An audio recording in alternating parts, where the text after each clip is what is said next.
Welcome to the next edition of Grid Forward Chats. I'm Bryce Yonker. Today we have with us David Springe. David is with NASUCA. I'll let him define his acronym, which is a great and important one coming from the other side of the country. David, great to have you. Thanks for being with us. Pleasure to be here. Thanks for having me.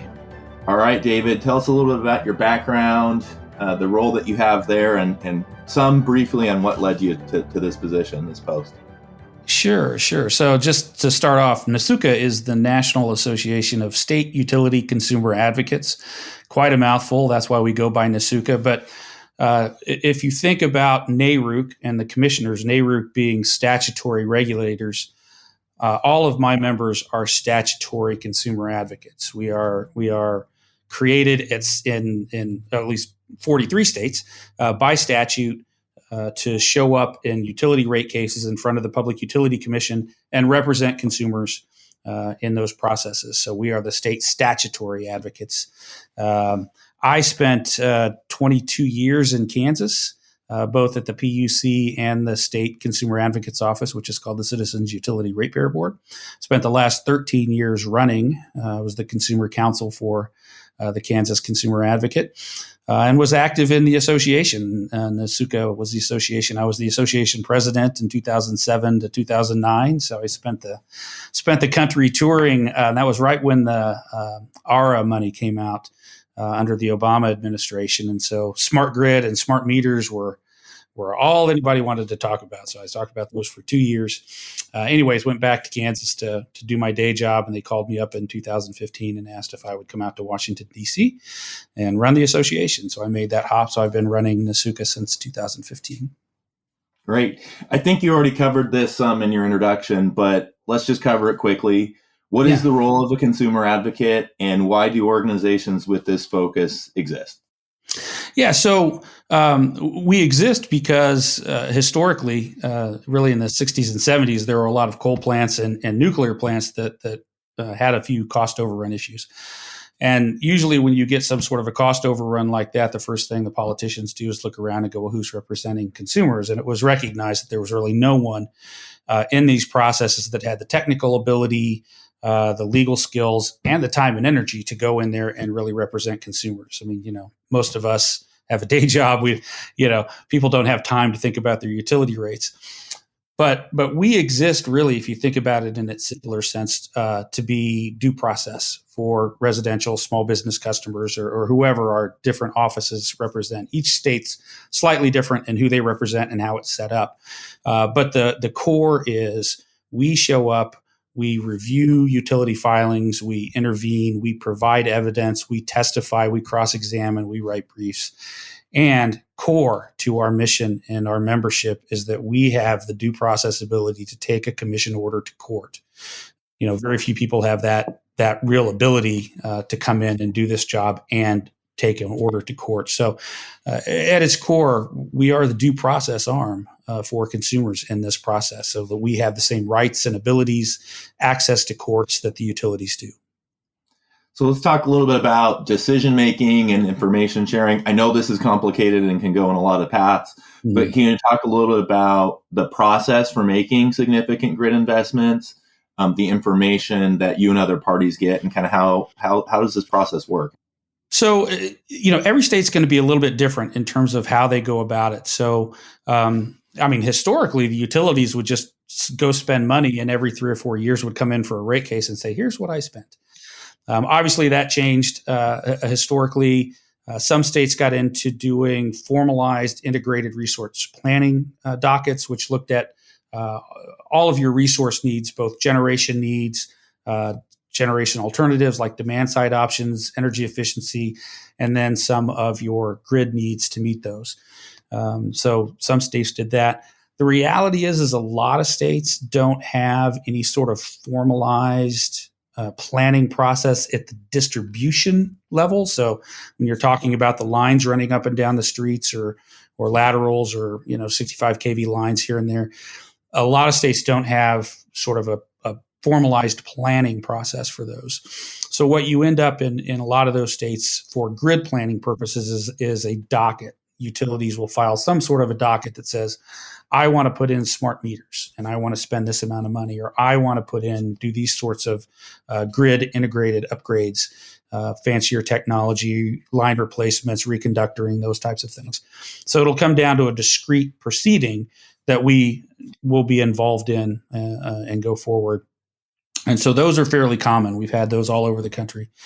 The newer sort of version is a lot of states have moved into some sort of they fall under the moniker of performance-based rate plans, but a lot of states have forward-looking test years, or they'll plan 3 years forward. So now you're having a process that sort of sets the spending levels for utilities going forward for 3 years and gives them some rate certainty around what's going to happen, and gives us some certainty around what investments are being looked at and planned for. So there's several paths. Some states, again, don't have any sort of formal planning process at the distribution grid level, and then it sort of works its way up to states that have a maybe more advanced process that's looking forward for several years and trying to plan for those. Yeah, so you laid out a number of various options there. So maybe either with examples or just in general, what would you say is complicating the progress for accelerating grid investments, or how does it look to take those investments forward, maybe in a couple of those different regulatory environments that you just ran through? Yeah, so it's interesting. I think one of there's two probably big challenges. One is just sort of figuring out what's actually needed. One of the things that we learned during the ARA money in the Obama administration is we bought a lot of technology, really fancy meters, and nobody ever used them, right? Like they were going to read meters and give rate plans and do a lot of things. And really the technology was historically underutilized. So there's this question when these cases come up now, when we look at them, we go, well, what are you actually buying? What do you actually intend to use it for? What's the consumer benefit of spending this money? I mean, what are you going to do with it? And how do we make sure that you're actually going to do those things? So that becomes kind of the core issue. How do you intend to use the technology? What is the cost benefit ratio? Where do consumers actually see the usage? Because again, that was overlooked historically. We had a lot of smart meters that went in and they just read them once a month, like the old meters we had. We spent a lot of money to read a meter once a month. I will say that we learned a lot during that period, and we much better understand the functionality and the capabilities of these technologies now. So I think that's not necessarily a problem today, but it's part of, when we look at cases, it's part of what we remember.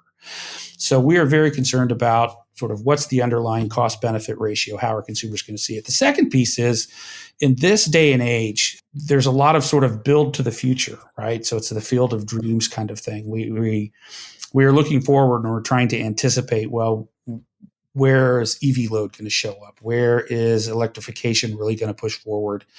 Where are these things going to happen, and how do we build to that? So there's a lot of uncertainty in terms of really what is needed, and how much we're going to have to spend. And you know, we're not inclined to spend a lot of money on spec, right? The utilities make money putting infrastructure in the ground, and you know, we don't want them to do that willy-nilly or on spec. So trying to figure out, again, how to get our hands around what is actually going to be needed and useful as we go into, like, what's our joint and shared vision of the future, and then how do we meet that? All right, maybe two more we'll call level setting here. So yeah. Clearly you would like it to be even more so, but it, you know, the narrative is that the voice of the customer and the community is always said to be in mind. But in your perspective, how much would you say that key grid infrastructure efforts do really consider those impacts to those communities and those customers? Or if it's not as much as you'd like, how do we help advance really having that voice of the customer be more effective in these decisions? It is always, especially around the areas of technology and planning for the future, it's especially difficult to have conversations with the community writ large. First and foremost, most people in the community don't want to think about it, don't care. They just want their lights on and they just want their bills low. And they care about that. So they don't think about it. But when you start trying to get out into the community, and talk to, let's say, the environmental groups that are very concerned about using our grid efficiently and using it to bring DERs on or renewable technologies. That's a separate conversation than, say, the people that are concerned with equity and social justice or low income rates or what these technologies can or cannot do and what the rate impacts are going to be with those. So it's always a very difficult conversation to get out there and really kind of get, again, that sort of shared vision because a lot of people have different agendas on what they want. I will tell you, a lot of our advocate offices, we look at it maybe a little more narrowly. We still sort of operate under the basic economic, the premise that we're economic regulators, right? The goal is to meet load. We want reliability, meet the load, lowest reasonable cost, right? So again, it's somewhat less altruistic in some respects. And we're really just trying to figure out what is the thing that we need to build and why. And so, again, having that conversation in the community can be difficult. Trying to meet everybody's needs is impossible. So again, it's an interesting balance to try and do that communication. Yeah. And then maybe my last one here before we'll dive into some of the deeper topics would just be kind of regional differences. You guys work across the country. Everybody, right, as you had said, is looking for cost-effective, reliable energy that, for the most part, they don't have to think about. But what are some of the main dynamics in play that might be different as you look across the country in different regions or geographies or communities? I think probably one of the chief drivers today that determines things regionally or as we move across the country is sort of the position of the state policy on decarbonization. In fact, there's arguably sort of been a move away from our historic economic role, which is, again, let's define the load, meet the load, lowest reasonable cost, keep the lights on, to now in some states being much more focused on a decarbonization goal. So it's not necessarily meeting load, it is meeting low emissions. And that's a very different objective function when you start looking at the technologies and the things that you need to meet that. So that is a pretty big breakdown. And again, it just sort of, it breaks down sometimes by historic resource mix. So the states that have a lot of gas or the states that have historically had coal tend to be less focused on some of the emissions type goals. And others are very focused on emissions. So again, that's going to dictate sort of where you put your investment and what your objective function is. So I think you can talk about a lot of sort of regional differences, but in my mind, like the chief driver, the chief thing sort of separating states right now is that focus on emission policy. Yeah, well, let's take it there. So, I have that policy drivers are really kind of requiring energy transition accelerate in a number of reasons. Mm-hmm. You could put other dynamics into what the policy drivers are trying to achieve, but I think that's a core one. And often replacement assets for energy supply rarely come in like for like, right? What's going offline rarely looks like what's coming online. And how would you say that this is impacting customers in general, or if there's a few examples, some perspectives that you all have on that front? Yeah. So, interestingly, I'm not sure at this point it has impacted customers a whole lot. I mean, if you look really across the regions, for the most part, even though we've shifted from a lot of fossil-based baseload type resources that have historically made up our generation mix, as we've been bringing those off, we've been bringing on renewable technologies and other things. So far, we've, I think, managed to keep things in reasonable balance. I know that NERC has issued some concerns going forward, and certainly, the regional planners are concerned going forward about making sure we keep that balance. But so far, I don't know that the average customer, other than maybe, there's been, obviously, depending on where you're at, there's been some bill impacts based on the technology or policies that the state may be pursuing. But historically, they're not that huge.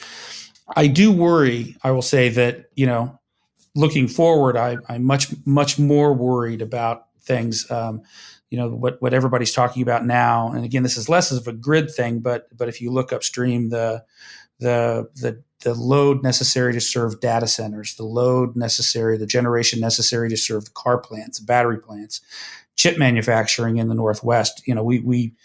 I guess we're fortunate in one sense to have a resurgence of manufacturing in the U.S., but to meet those load requirements is really going to be quite an undertaking. And this is, I think, as we move forward, where customers are really going to feel the bite, both as some of the generation resources that we already have on the system get shifted over to meet that load, and we have to, again, still keep ramping up the rest of our transmission system and our distribution systems in ways that are able to handle that. And that really doesn't even talk that much about, if we get down into the distribution system level, you have that same sort of picture as you start looking at EV load growth as we go forward. So again, there's sort of like this, what I would consider by historical standards, extraordinary load growths or requirements that the utilities are going to have to meet. And that's going to take a lot of resource expenditure. And those come with rate impacts on consumers, bill impacts. Yep. So in many parts of the country, grid assets are coming near their useful life, and we could think about generation assets, but I'm largely thinking about grid infrastructure, transmission and distribution infrastructure that's coming near its useful life. And as you well know, replacement is not inexpensive. How do you see this trend going forward? Can we keep the grid whole and healthy and reliable? What sort of cost impacts might that have? I think we certainly can keep the lights on. We can replace all of this. We can upgrade it. Again, if we can get that sort of shared vision of where the load is going to go and how we build to that load so that we can build more efficiently and get the best bang for our buck in terms of what we're doing and reconductoring or redoing poles or whatever we're doing. Yeah, I think we can do it.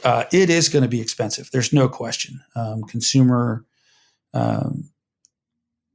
rates are going to be impacted. And again, there's two different tranches, right? There's we just got to replace a lot of old stuff that's just end of useful life. And we also have to still build a whole layer over and above to meet the new needs, the EV load, the electrification load, the things that are happening. People putting solar panels and batteries in their house. And that battery capability is becoming more affordable.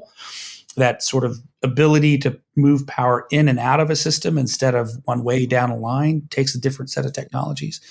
It's exciting in one sense what the technologies are going to do for consumers, but it's also, it's going to be expensive and a little bit terrifying when the bill comes due. And that's kind of what I wanted to talk about was the rate pressure. Some locations are seeing 10 or even upwards of 20% rate increases. In a modernized grid, how do we balance the outcome of replacing assets, building new assets to meet new load with ensuring affordability? Yeah. So that's sort of the ultimate question, right? I could be flippant and just say, look, we can't. Affordability is going to be challenged as we go forward, as we've never seen before, just because we have to make these types of investments. There's no way that we can do this and keep rates affordable for everyone. I think one of the things that I talk about when I go to talk to, with NARUC in different places is we tend to not have a good concept of what affordability means. And I'm not going to tell you what, but we tend to get to the end of a rate case and go, oh my gosh, rates have gone up a whole lot and we need to do something to help the low income or help with affordability. And so we'll create some sort of a low income rate or a payment and based on income plan. We'll create something that addresses that after the fact, as opposed to defining up front what affordability means and then using that definition as you look at your infrastructure build plan. So, maybe you're a state and you go through a process and you say, look, 6% of household incomes is the right sort of affordability standard for utilities. You at least have a guidepost as you go forward of what you should or shouldn't approve or what it's going to do in terms of affordability. But we tend to get it backwards. Whatever gets invested in, the rate impacts are the rate impacts. And then we go, oh my gosh. So I try and get people to think about affordability sooner in the process and use that as a tool to measure what it is that you're going to build. But the second piece of this too, and this is, I think, an exciting area, depending on who you ask. Some people will be less excited about it. But, some of the new meters and the technology that we are putting in does give consumers the ability to be more active in their own usage and control their own bills. So we've spent a lot of time this year talking about time varying rates. And again, there's, it's like Baskin Robbins, right? There's 31 flavors or whatever out there, but getting consumers to be aware of and then participate in managing their usage to the extent they can, and giving them rate structures that provide them savings if they can move usage off of those peak periods where time is strained, or move usage into periods where we have a lot of excess. So California has a lot of solar in the middle of the day, right? So you want people to use power in the middle of the day. In Kansas, we have a lot of wind power in the middle of the night. So, what can we charge up in the middle of the night so that it's there? But getting consumers aware of and educated about these options, and then giving them the ability to influence their own bill by managing their use, and hopefully thereby managing the system more efficiently overall. If we can get that sort of engagement with consumers, then it sort of bends the curve down a little bit on what we're going to need in the future. If we continue with sort of dumb rates and people could just plug things in whenever they want and they don't have to be, then we'll ultimately have to build more than we could if we ran the grid more efficiently. So again, the technology cuts two ways. It's going to cost money, but it also provides an opportunity for consumers to be more involved in their bills and their affordability at home. Costly distribution upgrades, frequent extreme weather events, demand surging from an onslaught of distributed energy resources adoption. Do these challenges sound familiar? If so, you need Virtual Peaker's cloud-based distributed energy platform. We're empowering modern utilities with the tools needed in the new energy landscape. The Virtual Peaker platform unifies all aspects of DER management, from DERMS to customer engagement and demand forecasting. Learn more at virtual-peaker.com.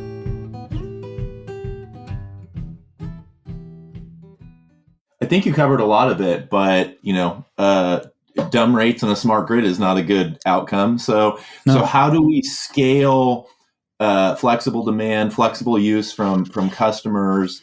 How do we scale that in jurisdictions so that it has a meaningful impact, right? They're not rounding errors. They're not some side project that get put on a shelf and, we proved we could do it. But how does it get deployed as a commercial scale solution alongside what, planners for an IRP are thinking about for utility scale generation, and dispatchers are thinking about what are my next resources that they can push a button on? How do we get it into that category of resources so it makes an impact? Yeah. Well, again, it's going to be interesting and painful, I think. What we have seen is a number of states more recently have moved to sort of mandatory time of use rates, right? And I kind of look at that as sort of baby step number one, right? We're gonna do time of use rates. We're going to get customers across the board to start thinking about when cost is expensive, when power is expensive and when power is inexpensive. And again, a lot of those discussions is focused around residential customers or maybe small commercial customers.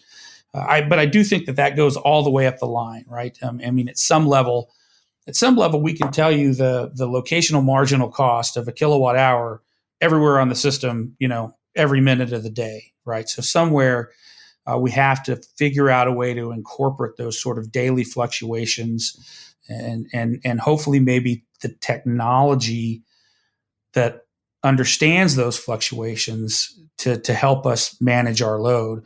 But again, I think the first and baby step is let's get consumers thinking about this. There's a debate right now going on about whether time of use type rates should be mandatory with an opt out or voluntary with an opt in. I will tell you, our NASUCA policy is opt-in because we don't think customers should be forced. But I will tell you that I'm not sure that is going to get us where we need to go. And so, a number of states out there and a number of my member offices have adopted the position of these time of use type rates should be mandatory and we should move forward. There's a lot of debate around this, but it's interesting when you start, more recently, Missouri, Michigan, Colorado. So, not states that you would think about as being on the coast or on the vanguard of emissions policy and that kind of stuff. I mean, but states are really seeing this as an opportunity, and that we have the technology for it, that we should use the technology. As I said when I started this, if we have the technology, let's use it to its maximum benefit and use it in a way that hopefully saves most customers money and hopefully saves the system writ large over time the need to build resources. So it's an exciting sort of moment to be able to go down that point. Let's touch on the federal resources. It's not an insignificant amount of money that's coming from the grants, loans, rebates, and other incentives, some going directly to consumers, obviously a lot going to infrastructure providers. Do you see these efforts being able to have an impact on affordability and have an impact on consumers in an effective fashion? And if so, kind of how and when? Yeah. So I think it's a little bit of a mixed bag. So let's start from the ground up. Consumers, sort of like the home energy rebates and those types of things. I think that can help a lot of consumers. But again, so a lot of those depend on sort of your tax status, right? So there's a lot of those out there that functionally aren't going to be usable to the average consumer. You're not deducting, enough, or you're not really able to take advantage of those. And really the people that we're really concerned about affordability, sort of the low income or the seniors or those types of people, they're really not in a position to take advantage of some of that stuff anyway. So absent, I worry that some of the consumer, like the bottom end consumer stuff, while certainly some people will take advantage of it, I don't know if it's going to move the needle a lot. I'm more optimistic about some of the new efficiency, like this, industrial efficiency sort of stuff on washers and dryers and those kinds of things, because I think that moves the load writ large over time in much more impactful ways.